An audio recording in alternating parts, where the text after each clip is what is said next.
У розныя гады ў розных месцах абласнога цэнтра пры правядзенні будаўнічых работ былі знойдзены звыш 1200 мацэў, спецыяльных пліт, якія клаліся на магілы яўрэяў.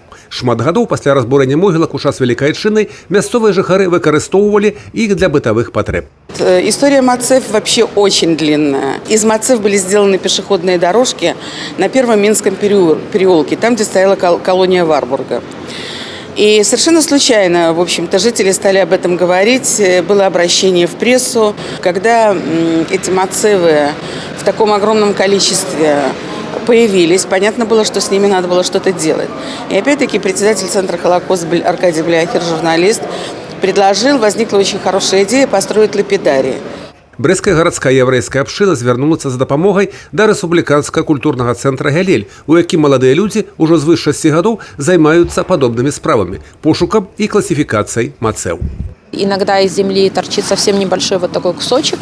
Это очень тяжелый труд. Ребята поднимают эти камни, выкапывают, прикапывают, читают, каталогизируют, переводят с иврита и идыша на русский язык для того, чтобы люди могли найти своих предков, которые были захоронены в конкретном месте.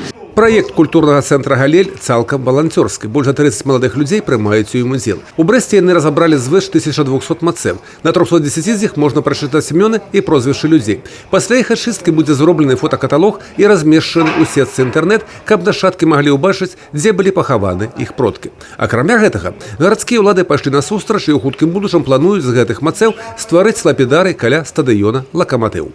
С 2003 года, в принципе, ведется концептуальное такое проектирование. В прошлом году на градостроительный совет было представлено 3 варианта концепций лапидария. Мы рассмотрели все 3.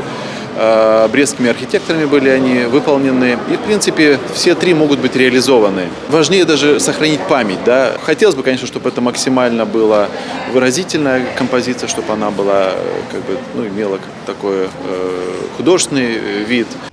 У яўрэйскай культурнай традыцыі лічыцца, што чалавек не памёр, пакуль помняць яго імя. І вось цяпер 310 чалавек зноў ажывуць у памяці нашчадкаў. Юрый Печур, Алексей Рыбкін, тэлерадыёкампанія «Брэст».